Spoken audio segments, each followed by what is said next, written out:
bom poder louvar a Deus, não é verdade? Que privilégio que Deus nos dá de, nessa noite, nós estarmos aqui ouvindo a palavra do Senhor.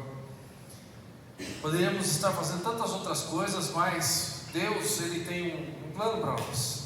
Ele deseja uma postura, Ele deseja uma tomada de decisão, de fato, por mim e por você ser adorado. Ele deseja isso, e Ele continuará fazendo esse trabalho, agora também com a palavra do Senhor. Eu quero convidar você a abrir a sua Bíblia. O texto vai ser projetado aqui, alguns versículos também, mas é sempre muito importante você também abrir a sua Bíblia em Atos dos Apóstolos, capítulo 9, verso 31. Esse texto eu li há algumas semanas e esse versículo saltou aos meus olhos. Foi importante a gente meditar nesse capítulo tão importante de Atos. Como muitas vezes, um versículo traz tanta lição para a gente, não é verdade? A palavra de Deus é rica, a palavra de Deus é toda inspirada pelo Senhor, como o apóstolo Paulo fala em São Timóteo.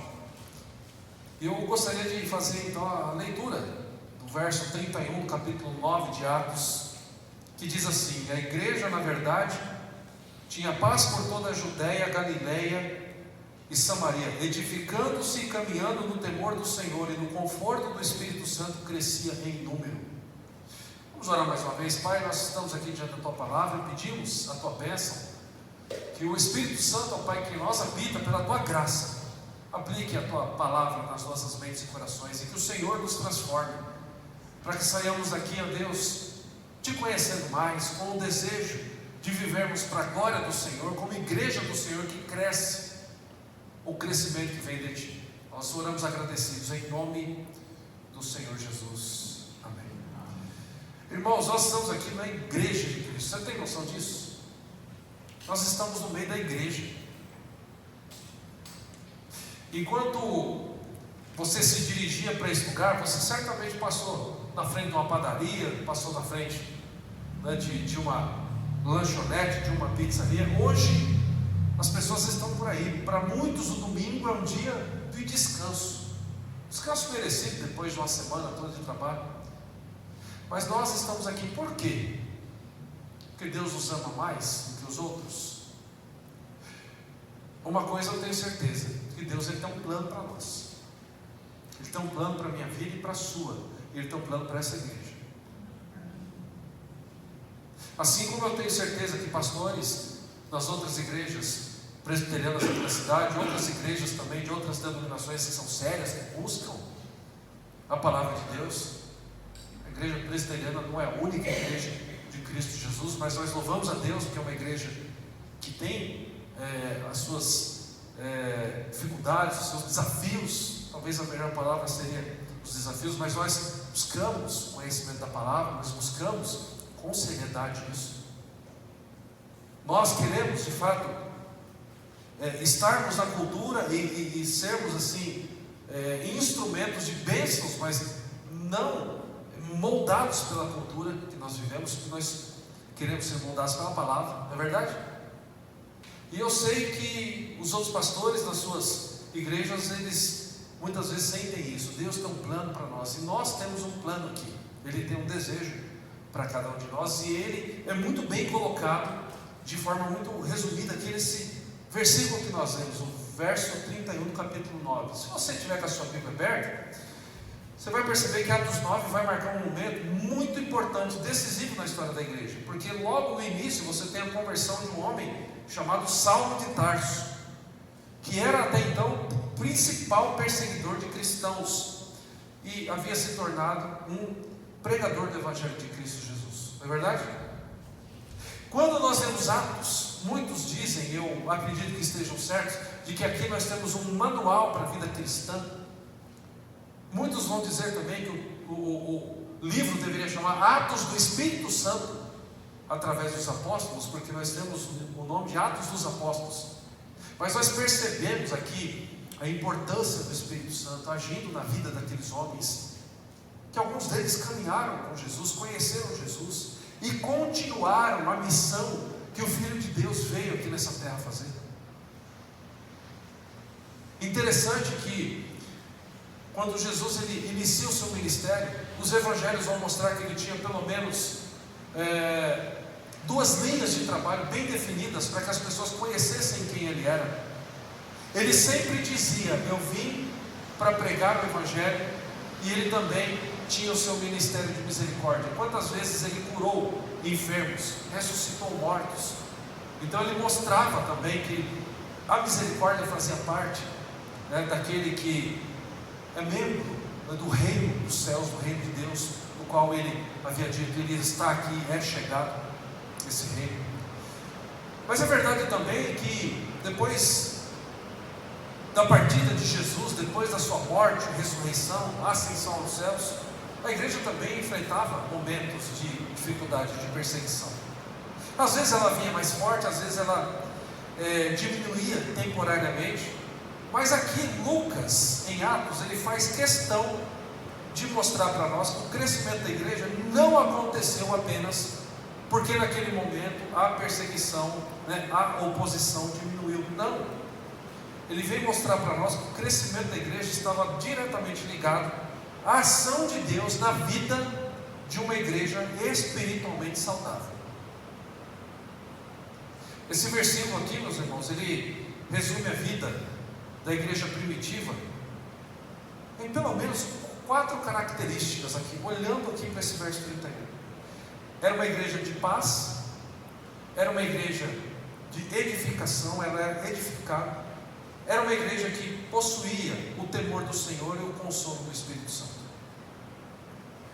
E como resultado disso, a igreja crescia. É interessante a gente observar isso, né? A igreja, na verdade, tinha paz por toda a Judéia, Galiléia e Samaria, edificando-se e caminhando no quê? Temor do Senhor. E no conforto, ou seja, no consolo da presença do Espírito Santo, ela crescia. Irmãos, com base nesse versículo, as lições que nós vamos apresentar aqui mostram para nós que a verdadeira saúde da igreja sempre vai preceder o seu crescimento. E uma pergunta para você: a igreja deve crescer? O crescimento da igreja deve ser algo no nosso radar, nas nossas orações? Eu vou responder para vocês da mesma maneira como um colega de ministério. Hoje, depois dessa reunião do Supremo Conselho, nomeado um dos historiadores da IBB, fez uma pergunta para um professor. Ele falou: professor, a gente fica aí falando de crescimento da igreja, a matéria era crescimento da igreja naquele momento, mas a igreja tem que crescer mesmo? Será que às vezes a gente não fica muito preocupado? A igreja tem que crescer. E se for uma igreja pequena, mas uma igreja que caminhe bem? A professora olhou assim, cruzou os braços e falou assim para ele: você tem filho? Eu tenho. Quantos anos tem? 2 anos. Seu filho tem saúde? Sim, tem. Você quer que ele cresça? E se ele não crescer? Aí o aluno falou assim: obrigado, professor, eu entendi. Com base nesse versículo, meus irmãos, eu gostaria de trazer esse tema, pedir para o João colocar um slide para nós aqui.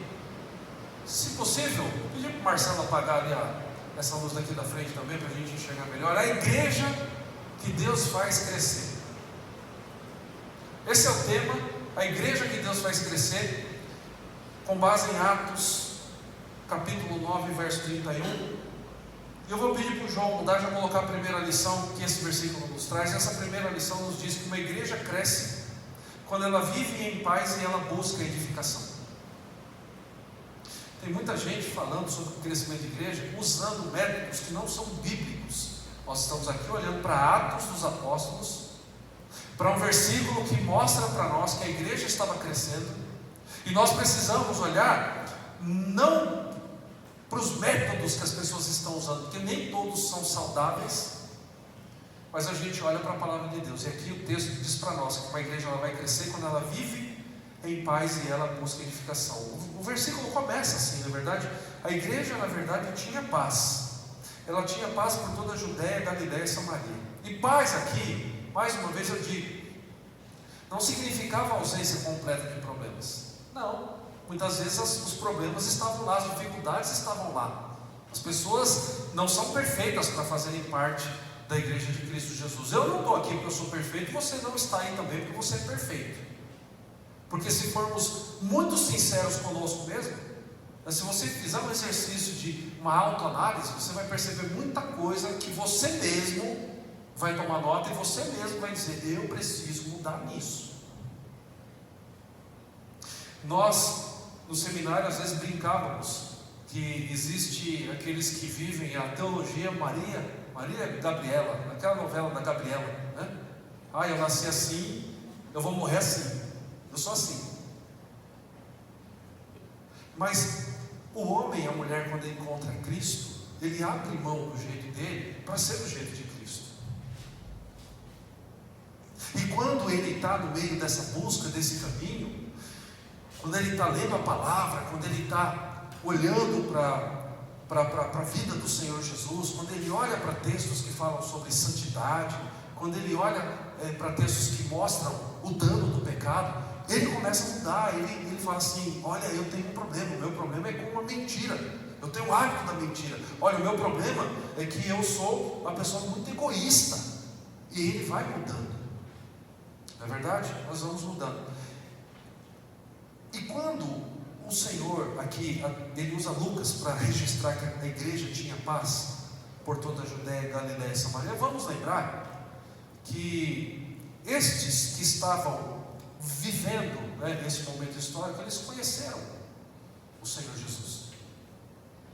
Alguns caminharam com ele, e eles ouviram certamente o que o Senhor havia dito lá em João 16:33. Vamos pedir para o João colocar aqui para nós. Certamente eles conheciam essas palavras do Senhor Jesus, que diziam o que para nós? João 16, verso de número 33. Estas coisas vos tenho dito para que tenhais paz em mim. No mundo vocês vão passar por aflição, mas tenham bom ânimo, eu venci o mundo. Obrigado, João, pode voltar lá. Jesus já havia advertido que seus discípulos iam sofrer perseguição.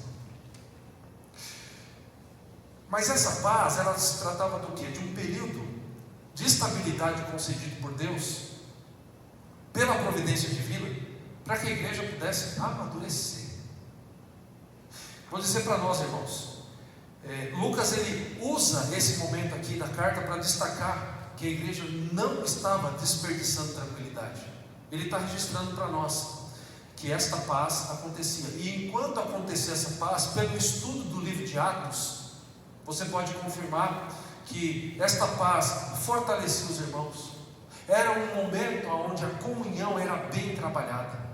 Era um momento onde a palavra estava sendo ensinada, onde estavam sendo consolidados os novos convertidos. Igrejas estavam sendo organizadas. Da mesma maneira, a gente precisa fazer um paralelo conosco hoje. Nós temos paz em relação à nossa vida cristã? Você pode ter a sua opinião, eu penso que sim. Você teve algum impedimento para chegar à igreja hoje? Você teve alguma ordem legal dizendo assim: não venha para a igreja, vocês estão proibidos de cultuar a Cristo Jesus? Muitas vezes em Atos, os apóstolos foram presos e proibidos de pregarem nesse nome de Jesus. Mas nós estamos hoje também vivendo um momento deste paz.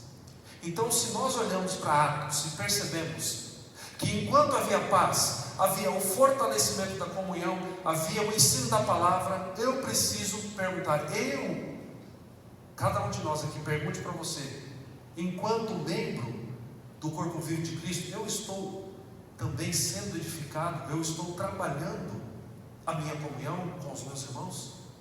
Eu estou crescendo no ensino da palavra? Eu estou aprendendo? Eu estou discipulando, fazendo esse trabalho de consolidação de novos convertidos? Eu estou envolvido, a nossa igreja está envolvida em plantação de novas igrejas? Irmãos, o que Atos vai nos ensinar é que uma igreja saudável, ela não vive apenas de eventos, ela vive, investindo na formação espiritual dos seus membros. E a nossa igreja está investindo sobre isso.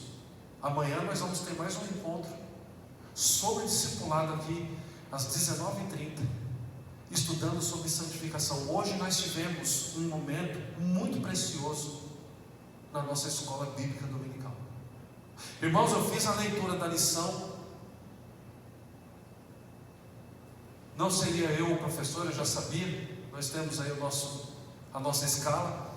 Eu sabia que ia ser o Neto, mas eu pensei assim em um determinado momento. Às vezes acontece alguma coisa, o trabalho liga, fala, eu vou precisar correr no trabalho, deixa eu dar uma lida. E o Espírito Santo falava comigo, não deixe de ler. Que revista maravilhosa que a gente tem nas mãos. Que lições preciosas. Então, uma igreja saudável, ela tem os seus eventos, mas ela não vive de eventos, ela vive de investimento na vida espiritual dos seus membros. E nós temos esses momentos, então, que a gente possa também crescer. Porque aqui, o texto, ele vai dizer o seguinte, existe um verbo, né? Olha lá, a igreja, na verdade, ela tinha paz por toda a Judéia, Galileia e Samaria, edificando-se. E vamos lembrar que esse verbo edificando-se, ele lembra a construção de um edifício. Então, o que Lucas está registrando para nós aqui? Que a igreja estava sendo edificada, ela estava sendo construída. E aí eu faço uma pergunta para você: como é que anda o seu investimento no seu crescimento à imagem e semelhança de Cristo? A gente precisa pensar sobre isso. Calvino, pensando sobre esse tema, ele observou que essa paz em que a igreja vivia, ela só produz frutos quando é usada para o crescimento espiritual da igreja. Ele diz: a tranquilidade sem edificação conduz à acomodação. Então Calvino lá atrás ele já olhou e falou assim: tranquilidade sem edificação conduz à acomodação. A nossa oração deve ser: Senhor, que o Espírito Santo nos incomode para a gente crescer, senão a gente se acomoda. Irmãos, olhando para essa primeira lição, a igreja cresce quando vive em paz e busca edificação. Penso que nós faremos muito bem em responder algumas perguntas para nós mesmos. Eu sou alguém que promove paz na minha igreja? Porque o texto está falando em primeiro lugar sobre isso. Essa igreja que crescia, ela tinha paz por toda a Judéia. Eu sou alguém que promove a paz na minha igreja? Eu sou uma pessoa controlada pelo Espírito Santo?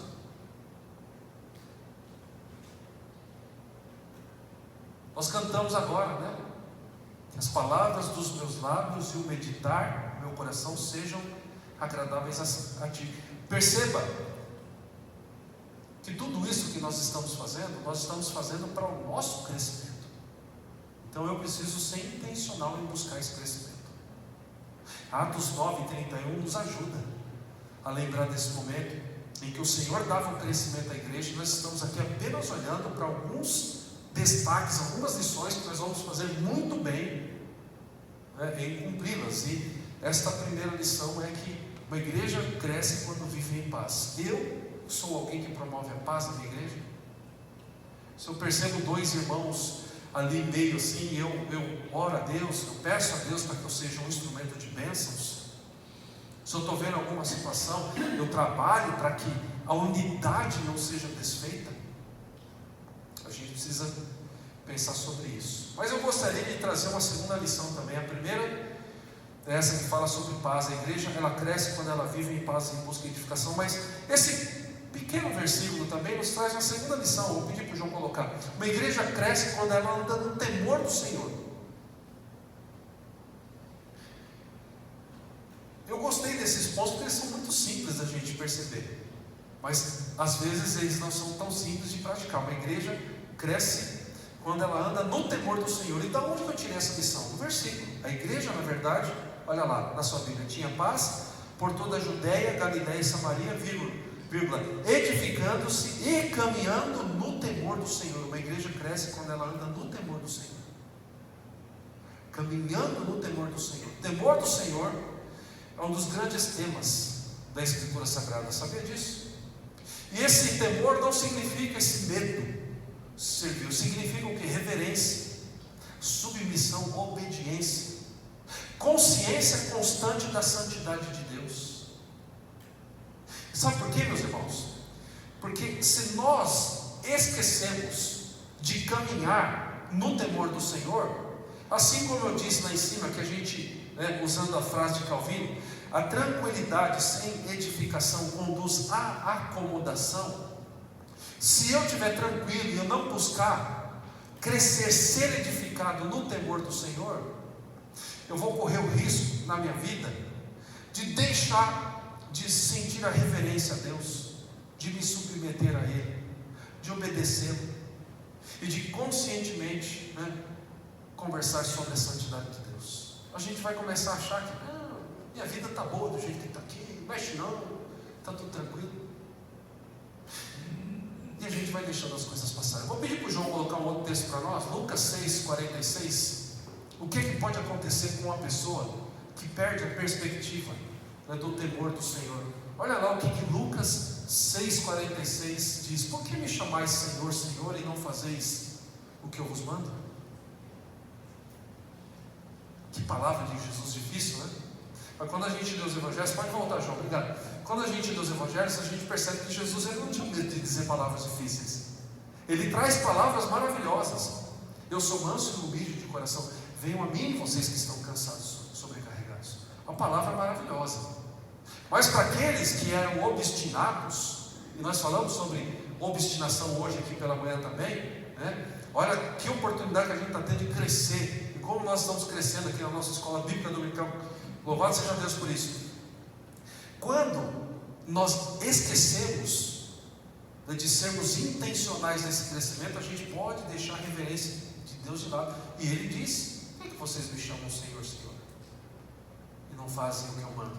Quando a gente olha para os evangelhos, você percebe também pessoas, muitas vezes, olhando, e eu acho isso maravilhoso. Olha lá, Jesus está caminhando, vamos lá, vamos ver o que Ele vai fazer. E você tem aquela multidão, e quando Ele dizia palavras difíceis, Jesus, depois a gente continua de seguir. E muitos deixavam de seguir, porque esse que tinha palavras difíceis, palavras abençoadoras, ele também tinha palavras difíceis. Se você quer vir após mim, Lucas 9 vai dizer assim mesmo se negue, dia a dia tome a sua cruz e me siga. Irmãos, eu vou dizer para vocês, se fosse eu andando com a minha convicção, sem a ação de Deus na minha vida, e eu fosse um na multidão, olhando para Jesus, e Ele está caminhando lá, deixa eu ir lá ver o que Ele está fazendo, vai que sobra um milagrezinho para mim. Se fosse eu, na minha humanidade, sem a ação de Deus, da graça, da fé na minha vida, quando Jesus falasse assim: aquele que quer vir após mim, a si mesmo se negue, dia a dia tome a sua cruz e me siga, eu ia falar assim para ele: eu? Estou fora. Talvez eu diria ainda: eu não sou desses aí fanáticos, isso é fanatismo. Então, por que eu estou dizendo isso? Perceba, que se fosse pela nossa humanidade, a primeira palavra difícil de Jesus nós deixaríamos de segui-lo. Por que nós não deixamos? Porque Ele abriu o nosso coração, a nossa mente. Ele nos deu um presente maravilhoso chamado fé. Porque pela graça sois salvos mediante o quê?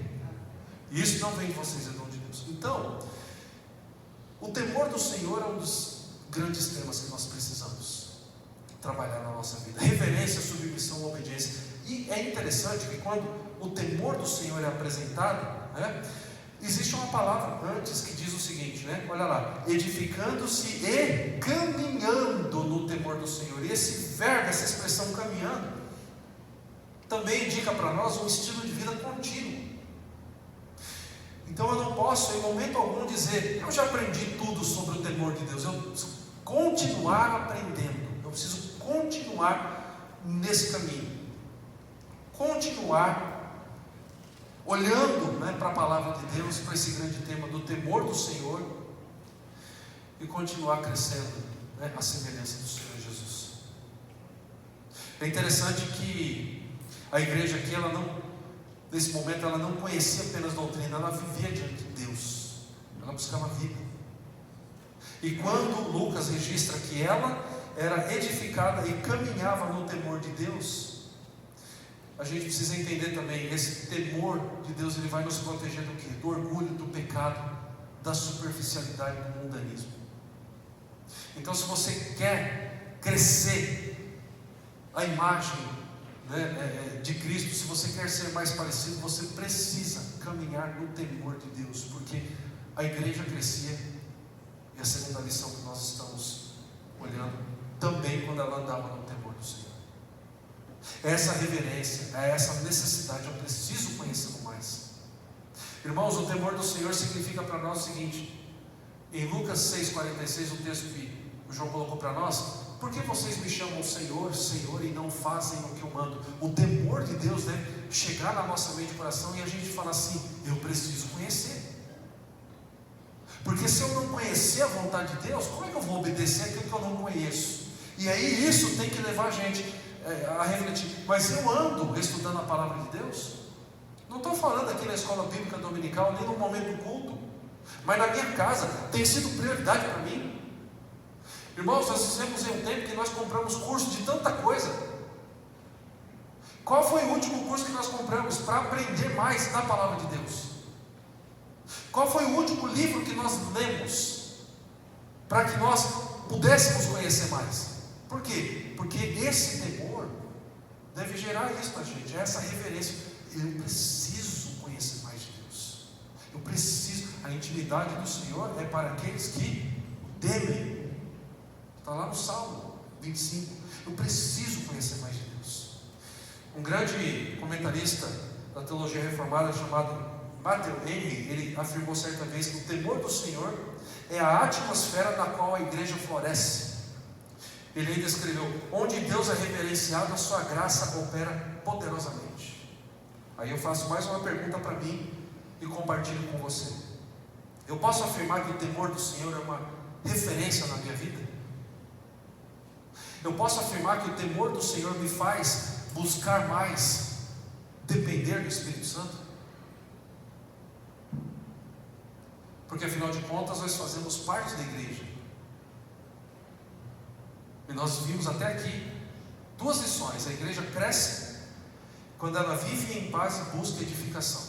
O temor do Senhor na minha vida deve me chacoalhar nesse momento, para que eu pergunte para mim mesmo: eu sou, uma pessoa, um homem, uma mulher que promove essa paz, que busca essa paz? E a segunda lição: a igreja cresce quando anda no temor do Senhor. Eu tenho andado nesse temor, eu tenho crescido no conhecimento do Senhor. Mas vamos para uma terceira lição, compartilhar com os meus irmãos. A terceira lição nos diz que uma igreja cresce pela ação do Espírito Santo. Quem é o Espírito Santo de Deus para você? O ruar de Deus é o quê? É um sopro? É uma fumaça? O que é a unção do Espírito Santo? Irmãos, tem gente que fala que o Espírito Santo se apresenta na unção da lagartixa. Já ouviram? A pessoa sai correndo e tenta subir pela parede. Eu não estou brincando. Tem igreja falando sobre isso. A unção do leão. Vamos começar a imitar um leão aqui. A unção do riso. Tantas pessoas, são acometidas de um riso. Um emocionalismo que não tem nada de Bíblia. Mas o texto está trazendo para nós que a igreja, leia aí na sua Bíblia: na verdade tinha paz por toda a Judéia, Galiléia e Samaria. Nós trabalhamos a questão da paz, edificando-se e caminhando aonde? No temor do Senhor e no conforto do Espírito Santo. Ela crescia em número. O crescimento não foi produzido por nenhuma estratégia humana. O Espírito Santo consolava, fortalecia e encorajava e sustentava os cristãos. A palavra conforto aqui, o consolo, também no seu original possui o sentido de encorajamento. A igreja era encorajada pelo Espírito Santo, buscava vida com ele. O Espírito Santo faz o quê? Fortalece o fraco, anima o abatido, consola o perseguido e impulsiona a missão de Deus. E é interessante que Atos 9:31 menciona esse conforto, esse consolo, esse encorajamento do Espírito Santo, depois de mencionar que a igreja tinha paz, ela buscava edificação e o temor do Espírito Santo. E aí Lucas registra para nós: depois da paz, edificação e temor, ela era abençoada com o Espírito Santo, e depois, e somente depois, vem aí o desejo de tantos líderes nas igrejas de Cristo, e ela crescia em número. Crescimento numérico, ele aparece aqui como consequência do quê? Da obra espiritual, da busca de Deus, da busca. O Espírito Santo continua aqui em Atos sendo o verdadeiro agente de crescimento da igreja. Não foi Paulo quem fez a igreja crescer, foi o Espírito Santo através da vida de Paulo, através da vida de Pedro, através da vida desses homens, o Espírito Santo agia.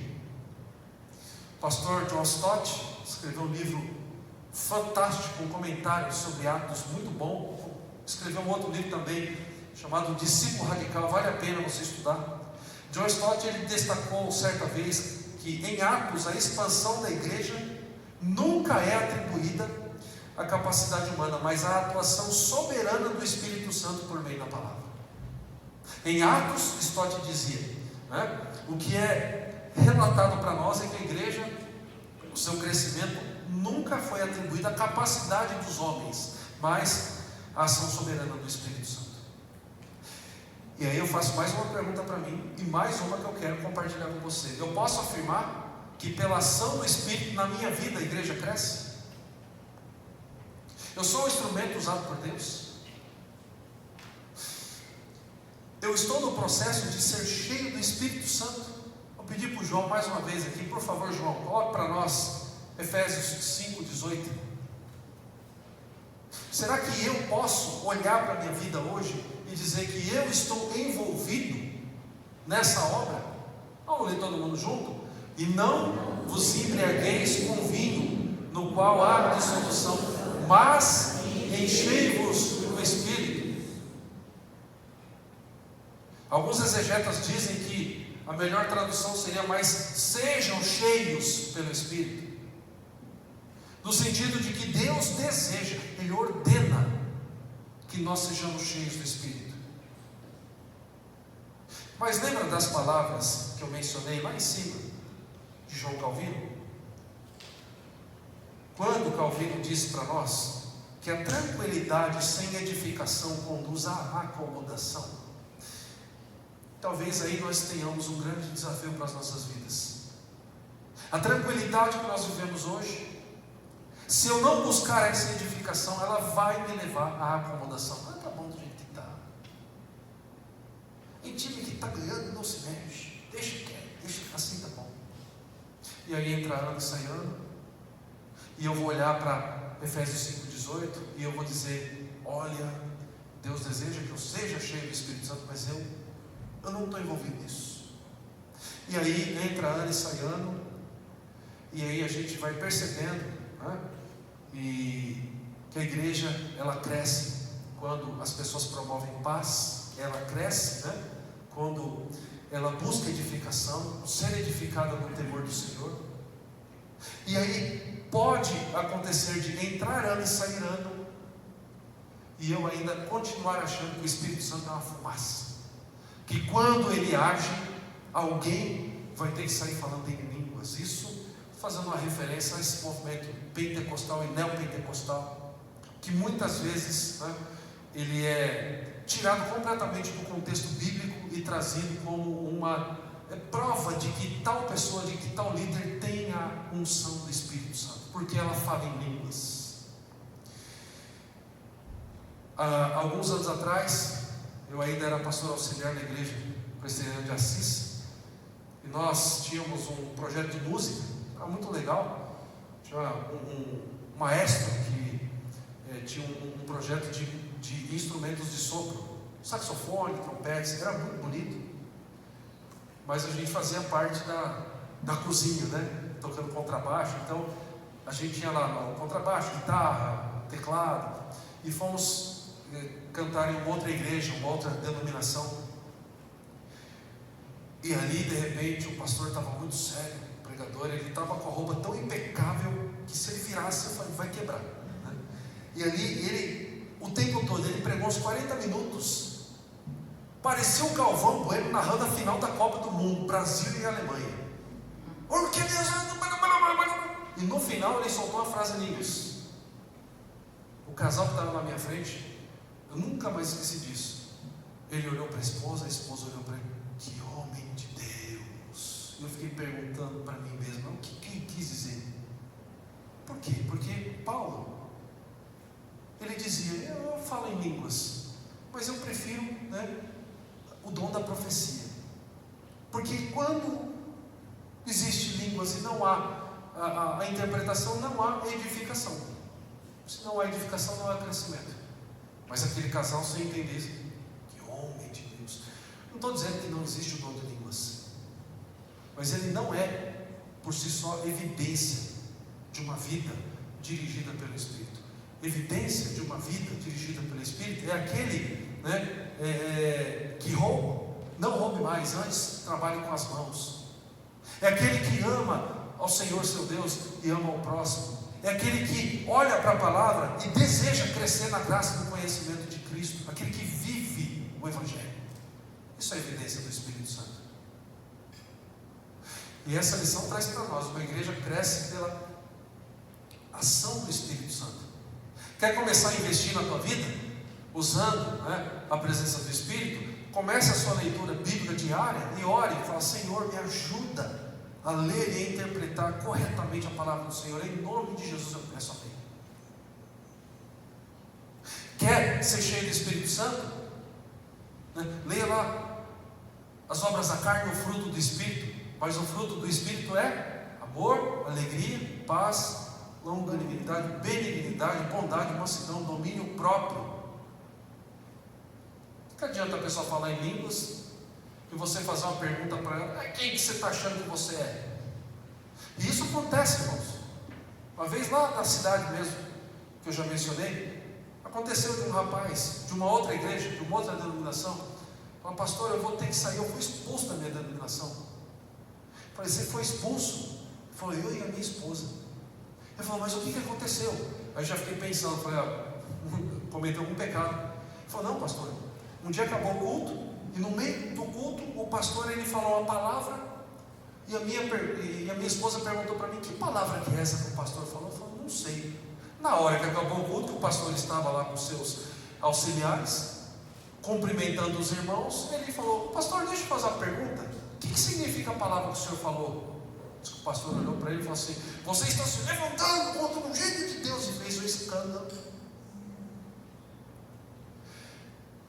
na porta da igreja. Quando ele chegou na casa dele, ele falou que a mãe dele já estava ligando para ele, dizendo o que aconteceu, porque nos grupos de WhatsApp, o pessoal daquela igreja, se levantou um casal contra os ungidos de Deus aqui na igreja, questionando a autoridade. E ele falou assim para mim: pastor, por que será que ele fez isso? Aí eu falei: irmão, vai ver que ele não sabia responder. Às vezes ele não sabia responder, e aí se defendeu dizendo: mas está se levantando por conta de uma pergunta. Irmãos, dependendo da pergunta que você fizer para mim, eu respondo. Dependendo dela, eu vou dizer: se você me dá um tempo, eu vou ter que dar uma questionada aqui, eu vou ter que dar uma estudada, depois eu te respondo. Mas ser cheio do Espírito Santo é ter um desejo profundo de ser mais parecido com Cristo. Quero pedir para o João passar mais uma, para a gente ver o nosso resumo aqui, porque Atos 9:31 nos dá uma boa direção de uma igreja que cresce. E eu lendo esse versículo, a minha oração esses dias tem sido: Senhor, que eu seja um instrumento de bênçãos na tua igreja, que eu seja usado pelo teu Espírito Santo. Não sou eu quem faz crescer, não é você, meu irmão. Somos nós juntos, dependendo do Santo Espírito de Deus, orando, pedindo: Senhor, usa-me para o louvor e a glória do teu nome. Mas também, meus irmãos, eu gostaria que nós lembrássemos: não permita com que a tranquilidade, usando mais uma vez as palavras de Calvino, tragam na nossa vida essa passividade. Está bom do jeito que está. Não, quanto mais nós buscarmos esse crescimento, mais nós seremos cheios do Espírito Santo de Deus, a ponto das pessoas olharem para nós e enxergarem Cristo. Já pensou? Você está andando na rua e de repente, diálogos que você nunca vai ficar sabendo, mas que o Senhor sabe, e alguém fala assim: olha quem está passando lá. Nossa, aquele homem, aquele é de Deus, hein? Nossa, aquela irmã, aquela é cheia de Espírito Santo. Oh, aleluia. Já pensou? Às vezes você não vai nem ficar sabendo disso, mas você vai ser esse instrumento na vida de alguém. Vamos lá para o resumo. Uma igreja cresce quando vive em paz e busca edificação. Seja este homem e esta mulher que promove essa paz. Até lembrei daquele hino, né? Daquela canção: esta paz que eu sinto em minha alma, não é porque tudo me vai bem, porque nós confiamos em Jesus, né? Uma igreja cresce quando ela anda no temor do Senhor. Mais uma vez eu digo, meus irmãos, o Senhor não deseja que a gente faça assim: oh meu Deus, o Senhor está aí ainda. Não, é essa reverência, é esse desejo, falar: eu quero te conhecer mais, eu quero essa intimidade. Se não me falha a memória, foi para Abraão que Deus disse: por acaso eu vou ocultar do meu servo o que eu tenho para fazer? Tem andado comigo?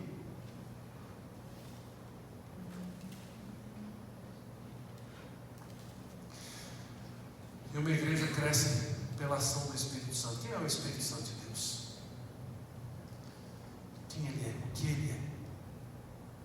Que a gente possa buscar isso. Porque eu tenho certeza de uma coisa, meus irmãos. Eu não tenho sombra de dúvida.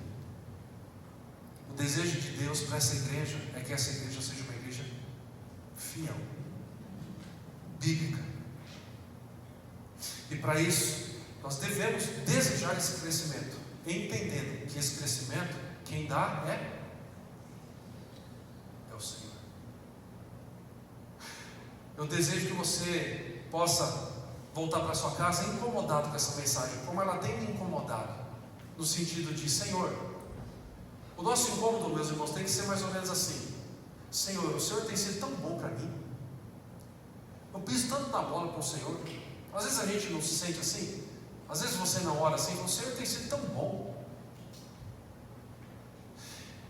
Às vezes Deus, né, Ele usa os meios para a gente, que a gente fica até sem palavra. Dia desses, estava lá triste por um monte de coisa, e de repente eu vi um vídeo, e Deus falou comigo usando o vídeo de um médico. E o médico estava lá numa sala de UTI, e ele estava falando assim, até compartilhei com alguns aqui. Ele falou assim: você consegue respirar sem a ajuda de aparelho? Você consegue comer e sentir o sabor da comida? Você consegue levantar e caminhar? Então, você é muito mais bem-aventurado do que você imagina. E às vezes a gente está lá, andando de cabeça baixa, achando que Deus se esqueceu da gente, porque você está passando por uma crise tal. E aí Deus me permitiu ver a história de um outro homem que eu também compartilhei com os irmãos, que viveu 50 e tantos anos dentro de um hospital, porque ele tinha um problema respiratório muito grande, e ele vivia conectado a um respirador.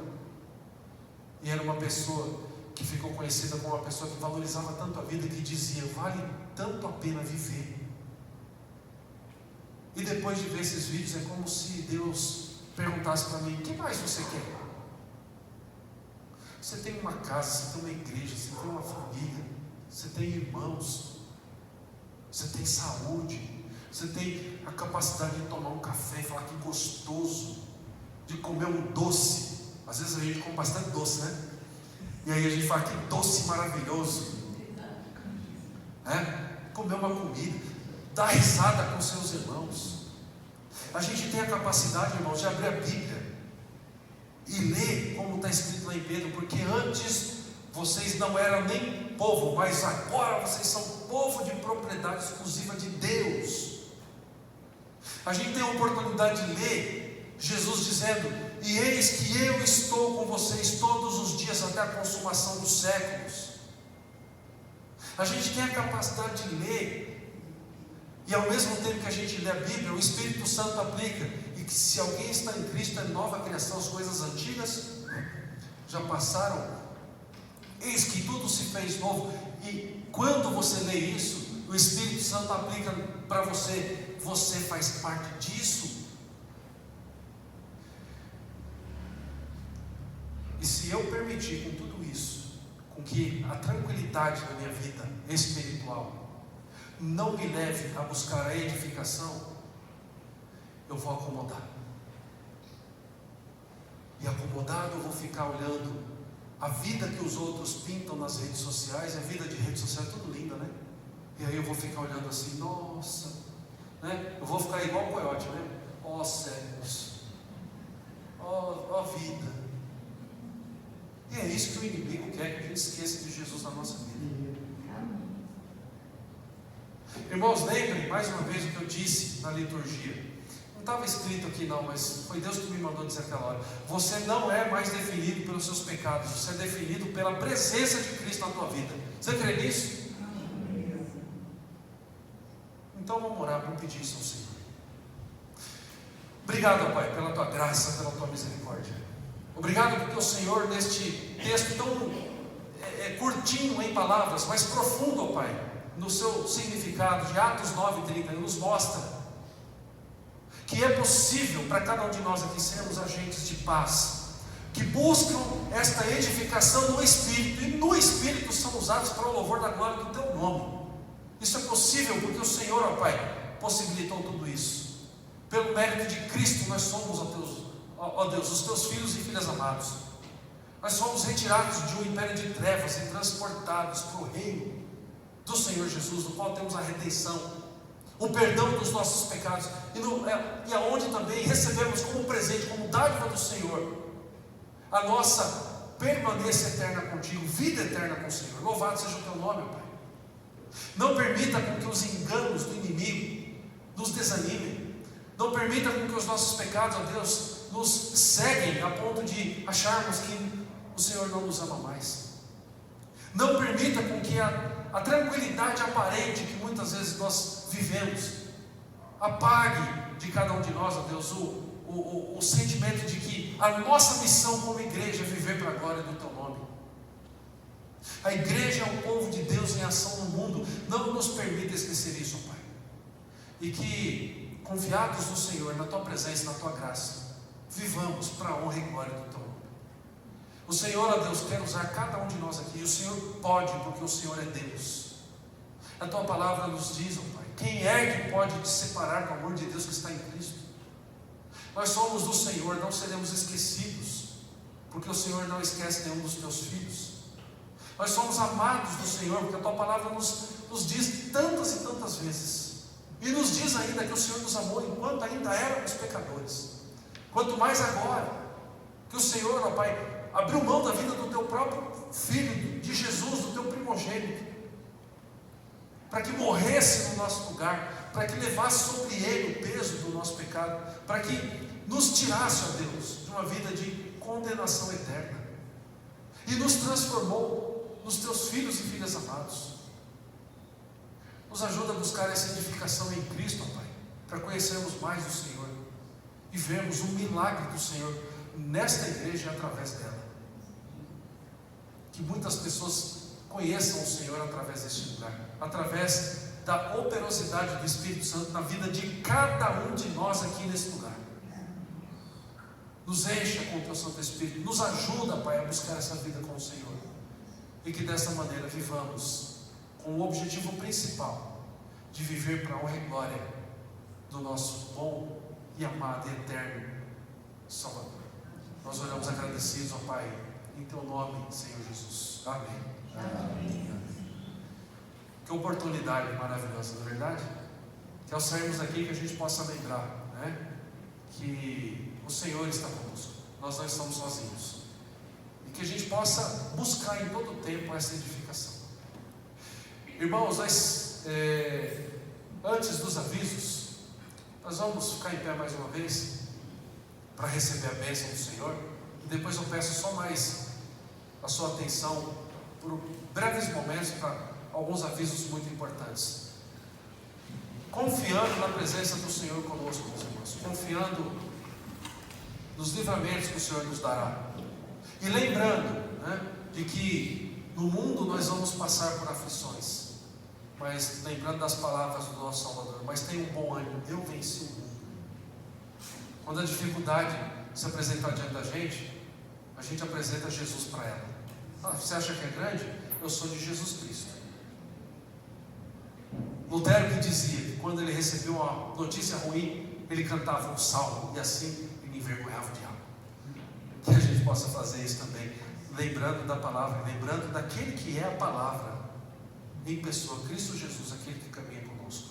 Nós te louvamos mais uma vez, Pai, e pedimos a Tua presença conosco, que o Senhor nos permita chegarmos em paz nas nossas casas e termos uma semana conscientes da Tua presença em todos nós. E agora, povo de Deus, que a graça do nosso Senhor e Salvador Jesus, o amor do nosso amado e eterno Pai, a comunhão, o consolo, os conselhos, a presença do Santo Espírito do Senhor sejam sobre todos nós, sobre as nossas vidas, famílias, hoje e para todos sempre. Amém. Você pode aceitar?